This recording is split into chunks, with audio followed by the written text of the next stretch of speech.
Hello there. What I wanted to do in this video is just do a very brief walkthrough of how to use the LDC Via API in your Java application.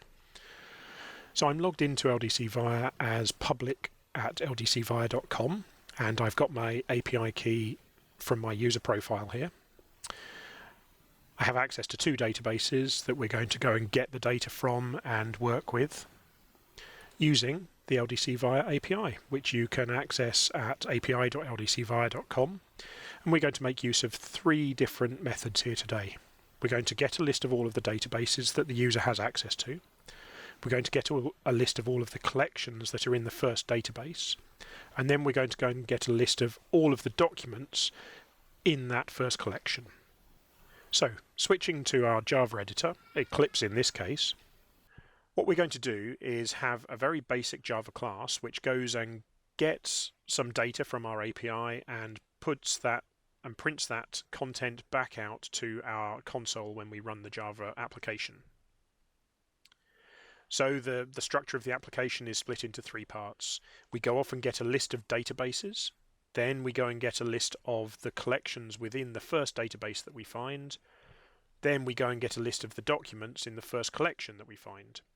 Then we output the fields on the first document in that first collection in that first database. So we're doing three calls to the API and we're outputting four chunks of data. We're using a very basic supporting class to do this work for us, called REST Consumer. It makes use of two open source packages, one which is Google GSON, which is a JSON parsing package, and the other is the Apache Commons HTTPClient, which actually does the talking back to the LDC Via servers and passes the URL and all of those sorts of things that you need to do to consume an API. So let's first of all run this, see what gets output.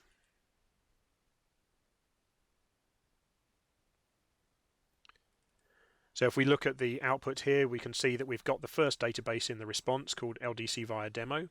The first collection in there is called main topic. The first document has a universal ID of that. And then we output the contents from that document. So it has approximately 10 fields on it that has a subject of demo document and so on. So you can see that we've got hold of that data and we're outputting it to the console. Not very exciting, but it's proving that we're able to go and talk to the API and output some data. So in terms of the moving elements here, really we're just making use of JSON to navigate through the JSON structure of data that is returned to us. And we're also then using the HTTP client to go and get that data. The only slightly interesting thing is that we're passing our API key as a header on every request that we're sending back to the LDC Via API. But you can see that using this really very simple chunk of Java code, you can make use of this within your application, be it XPages or any other Java server that you want to run this code upon.